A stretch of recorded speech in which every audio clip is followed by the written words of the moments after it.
Before I start with an overview of statistics, I think it's important to mention that we actually had quite a reasonably quiet beginning of the year regarding farm attacks, and then Easter weekend came, and it's as though it literally exploded. We saw attacks right across the country boom over Easter weekend. We had more than double the amount of attacks over Easter weekend compared to 2018, and the interesting part is that areas that we aren't used to seeing farm attacks, like for example the Western Cape, has suddenly increased drastically.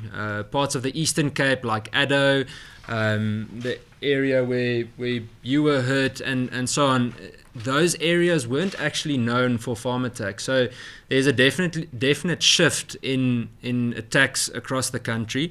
And I'm going to share some of the half-year statistics. Now, some people might say, why are we providing half-year statistics now? The reason for it is that we had a terrible month of May. Usually we have between 20 and maybe up to 35 attacks in a month. And it sounds terrible, but it's kind of the norm. The May month of 2019, we had 51 attacks throughout the country. So there was a massive increase and quite a few murders.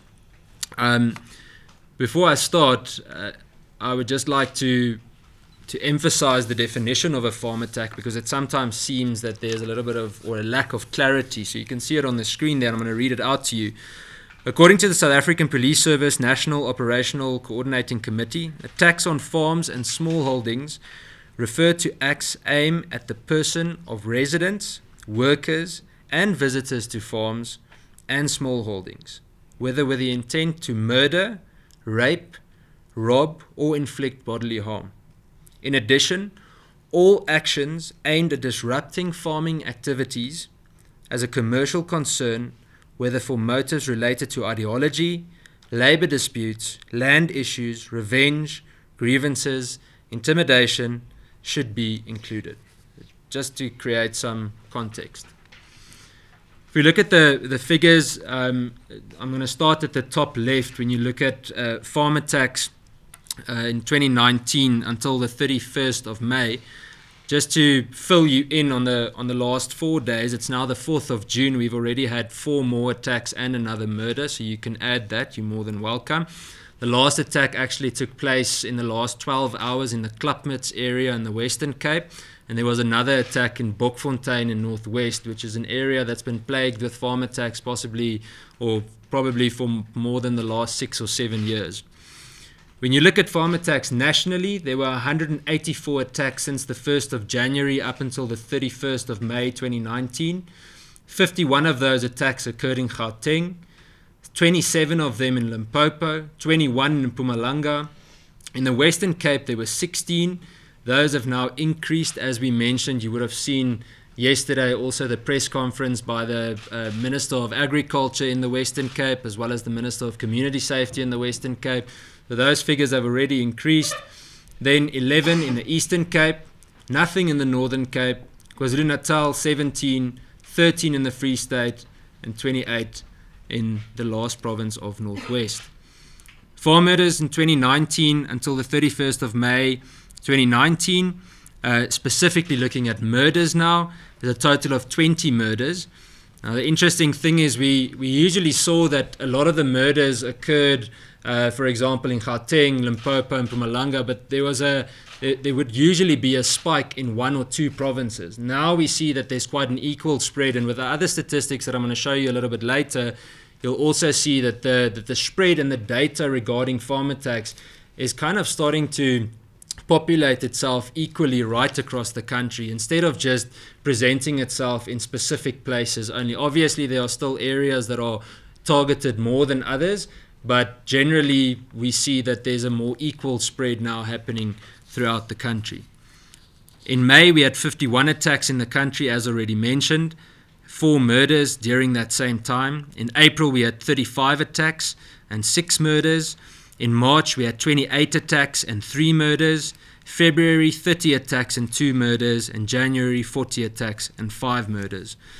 So we decided to also then divide it up into the different types of agricultural land that you might find throughout the country. The first one would be a farm, obviously.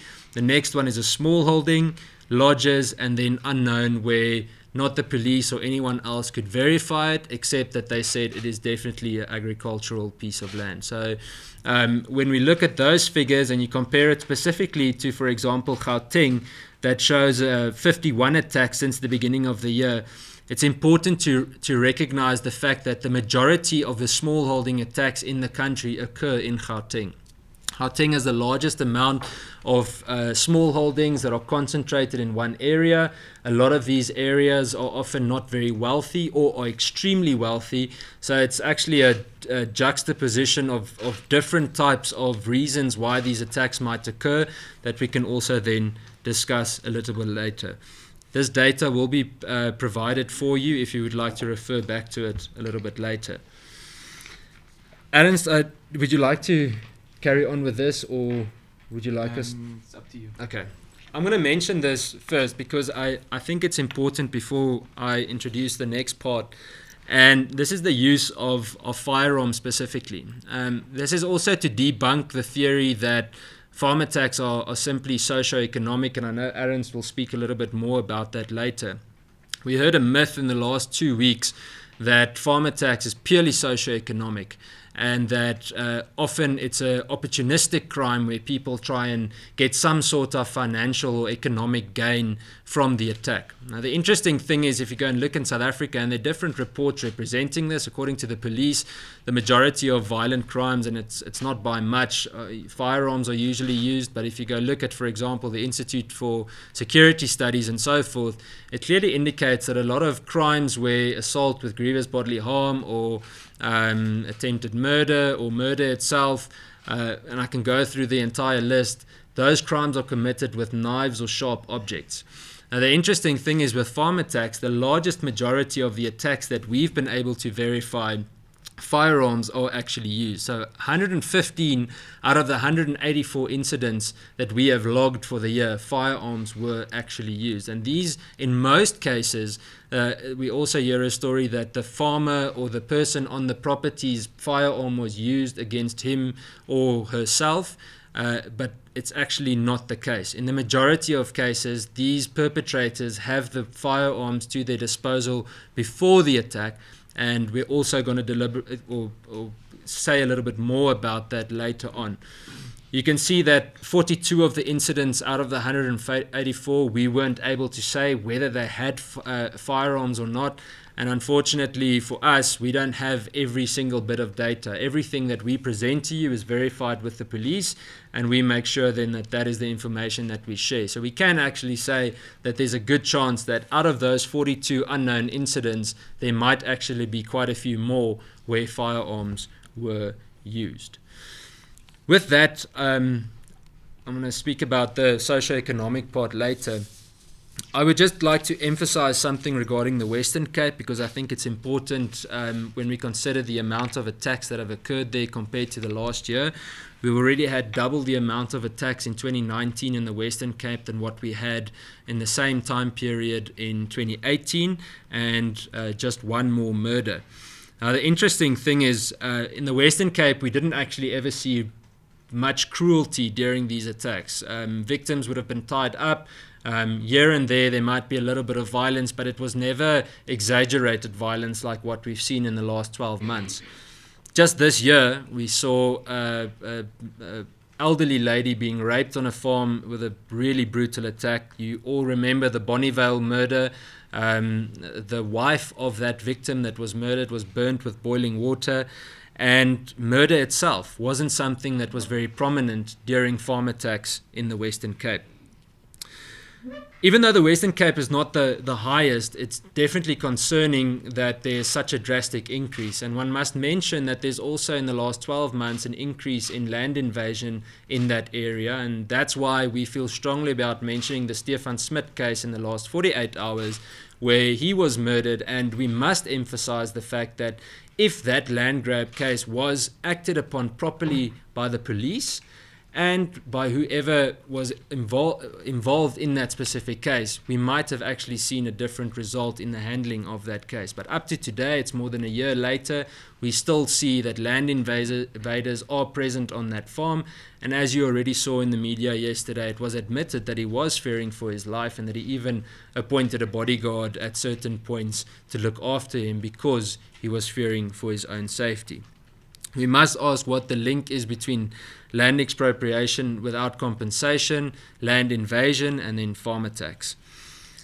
Lastly, before I start with the next part, if the police had acted properly on land invasion in that specific case, I can guarantee you that we might have seen a different result. I've mentioned part of it, but the reason why I'm repeating it is we saw a similar result in the east of Pretoria just last year, where there was an increase in farm attacks during the case with Dr. Maseramule, where his farm was illegally invaded, and the police also didn't act despite trespassing cases that were opened.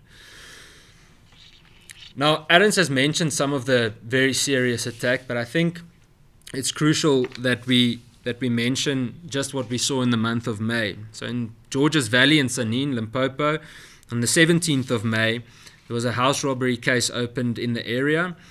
On Friday, 17 May 2019, at 10 o'clock the evening in Georges Valley, the complainant, Mr. Evans Hudson, aged 49, returned from a trip to town. When he arrived at home, he was confronted by 3 men with 3 firearms.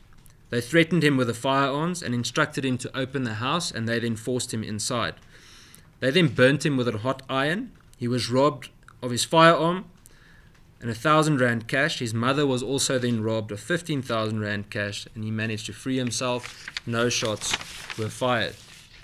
Then I would like to refer to the Bonnievale case of Tool and Liesel Wessels. Liesel was lucky enough to survive, but one must ask at what cost. Her husband was murdered execution style, and she was burnt on her back with boiling water after being stabbed in the chest. It seems that Tool might have possibly been shot with his own .22 pistol. When we heard about the issue regarding this type of crime, like we saw with Nikki and her family, simply being said to be socio-economic, it's actually laughable that anyone would say something like that. The reason is, and I would like to refer to the data before I come back to Nikki, is that when we look at the existing data from the 184 attacks that we've seen across the country since the beginning of the year, cash was only stolen in 61 of those attacks. 67 of them, it wasn't stolen, and there were 56 unknowns. The fact of the matter is, in so many of these cases, and with Nikki's as well, she actually offered the perpetrator her jewelry. She actually gave it to him. He wasn't interested. All he kept on asking for were bullets for a handgun. They didn't own a handgun, and he kept on saying that he wanted bullets for a handgun. This already tells you that these attacks are well planned. They know exactly what they're doing, and if you go and look at the Nikki's case specifically, and you see how this perpetrator approached the scene or the house where Nikki and her children were inside, you can see that he knew exactly where to go, where to gain entry. Even after Nikki had locked the children in a specific room, he still knew which other entrances there might be on the other side of the house. So these attacks are meticulously planned. With that, I would like to emphasize the fact that people have to be involved in community safety structures. We've seen it across the country that where active community safety structures are in place and where communities are trained to know how to act within the framework of the law, there is a definite decrease in specifically violent crime, but farm attacks in general. And then lastly, before I hand over back to Arends, there are 3 things that really bother me about the silence of not only our president, but also of government.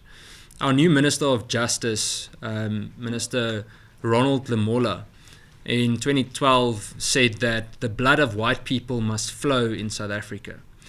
Now, I think it's an absolute disgrace that someone saying something like that only a week before, and then again repeating it a week after Irina Miller was murdered on a farm in Centurion that same year, is just, it's actually a big embarrassment for the country. the fact that our president has got this deafening silence is actually making this government complicit in this horrific act. And then lastly, Julius Malema last year said, and most of you would have seen the video, that they haven't called for the killing of white people, at least for now. Now I'll ask you, why is that okay? Why do we not see the same uproar about something like that than we see with so many other cases? It seems as though there's a total double standard when it comes to the handling of these types of cases. Alex, News 24, how's it going? On the stats, I agree with what Ernest says, that it's probably just small fringe groups that cry, genocide, but there is a unique crime. But the fact is that with the reporting of these crimes, people interpret it in whatever way they feel, obviously. I just want to know, on your stats, do you have you broken the stats down into how many people who were attacked were farmers, workers, black, white? We actually, sorry I'm interrupting you, we actually are releasing it at the end of the year or the beginning of next year, but we have, I can send you the existing data if you like. We can actually send it to everyone here, those of you who are interested in it, but we can provide it. It's actually a very good question, and the reason for it being that, for example, this past Friday night, the farm workers' fingers were chopped off with a machete in Addo. January, we had a massive spike in the attack of workers on farms. So I think it would be a blatant disregard for the seriousness of the crime to say that workers, first of all, aren't influenced. And from an AfriForum side, we take both equally serious. Just in the last month, the Bonnievale case, we've had to give and provide counselling to 16 workers that were exposed to the scene, first of all, and specifically to the worker and his family who found the body of the deceased. So I think it's crucial to mention that, because very often we see, especially on social media, it's as though there's this deliberate divide that creates a wrongful impression that only farmers are focused on. I mean, in Nikki's case, it's crucial to mention that the workers are torn up. They want to know, when is Nikki coming back to the farm, but she's not. And they are now also scared. They don't want to stay at the farm alone, and we can go through the entire list. So I can provide that data. Sorry, we didn't include it today, but with more than enough, we can send it to you. Alex, just to add to that, like the Stefan Smit case now, everyone's talking just about him, but he had friends over when the murder occurred. So it happens very often that there are other people that are exposed to this. And something that's crucial to mention too is that certain types of farms, like for example dairy farms, actually lose their productivity as a whole, because people are scared to go out even earlier in the morning to go and milk the cows. So there are all these different things, and it's very important to mention the ripple effect that this has, because it not only influences the productivity of the farm if it's a commercial, a large commercial entity, but it also influences the local community. It not only instills fear in the community, but I take an example like Kameeldrift or the Cullinan area at the moment. Those are definitely the worst ones by far. And I'm going to conclude, Aaron, something that we still need to show is the worst stations in the country. This is important to understand, are often areas where we see a lot of small holdings, right? So you remember a few years back, we would have seen a lot of attacks in the Mildersdrift area. So we still see attacks in Mildersdrift, but it's not nearly the same concentration that we see, for example, in the worst station, which is Hammanskraal at the moment. Now, it's interesting to mention Hammanskraal because Hammanskraal had, there was a report probably about a little bit more than a month ago, that out of 200 murder cases, there was not one arrest or even conviction reported to that specific station. So that tells you that there's a serious crisis at that specific station. And that immediately then leads you to the Pretoria North station, which is actually the third worst one in the country at the moment. So I'm going to read you the ranking, and we can provide this to you as well. But the worst station in the country at the moment is Hammanskraal. The second one is Hartbeespoort, and it's important to also remember that Hartbeespoort is very close to Brits. And Brits is renowned for farm attacks, and also the Steelpoort area, where we've seen a lot of violent protests in the last few months, we believe there also might be some sort of a link regarding the attacks, but once again, unfortunately, that would only be speculation. The fourth worst one in the country is Cullinan, and then the next one is Hercules in the west of Pretoria. So those are the first 5. Out of those 5, only one of them are not in Gauteng, and that's Hartbeespoort, but it's very, very close to Gauteng. So you can clearly see that Gauteng has the highest concentration of farm attacks.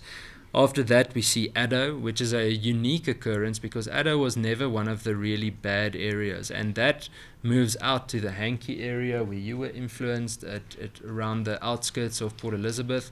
So there's a definite influx of either attackers or an increase in attacks in that specific region. Then we look at Barberton, which is number 7, Brits, as I've mentioned, in Northwest, which is number 8. And then in Limpopo, we've got Groblersdal, number 9, and Marble Hall, number 10. So those are the worst stations according to us. And then just an interesting few numbers for you to look at regarding attacks for 2019. The age of victims, the average age of a victim is 55. The youngest victim for the year thus far was 3 years old, and the oldest one was 88 years old. The average number of attackers, according to our data, is 4, and the highest amount of attackers that we saw in one single incident was 10 attackers. All of them were armed. I think Rory sung that. Yes. You mentioned that there was an increase in May, and it's ironic that we had elections in May. Why do you think this increase happened? And my second question is, you also said the police are not really active in removing land invaders, but couldn't they be restricted by the Prevention of Illegal Eviction Act, maybe? It's a very good question. First of all, I was about to ask you the same thing about the election.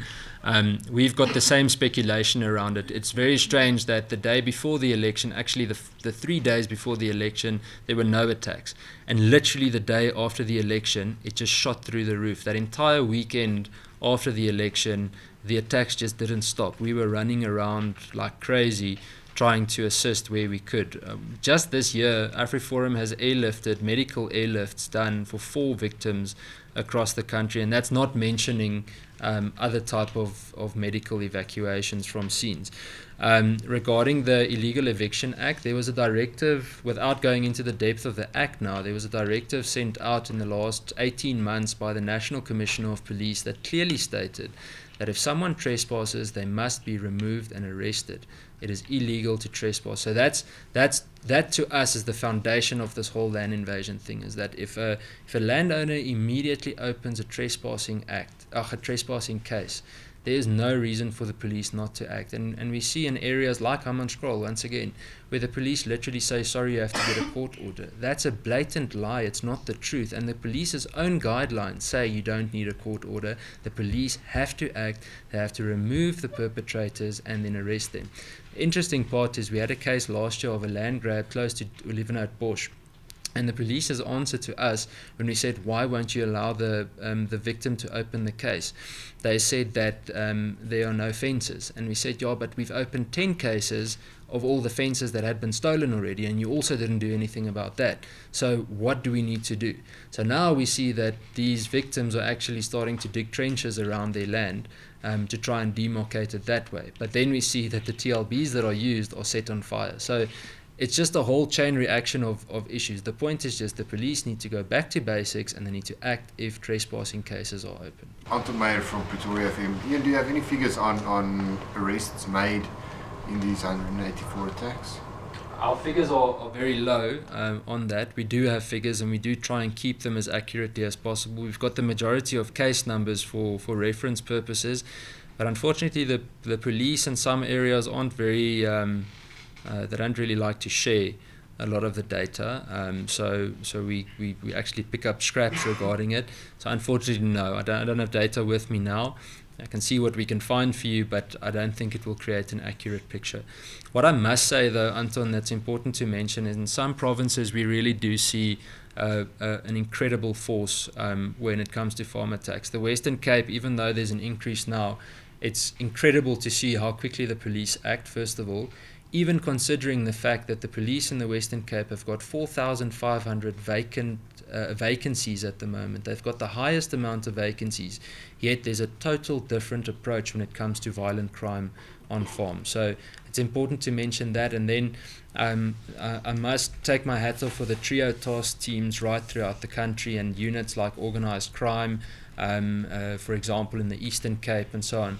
Those units do amazing work with very limited resources, and it's important to emphasize how much they do, because nationally we see the police saying very different things to what the reality is on ground level. And we've got a lot of police officials that try very hard and try to do so much with limited resources and really bad training.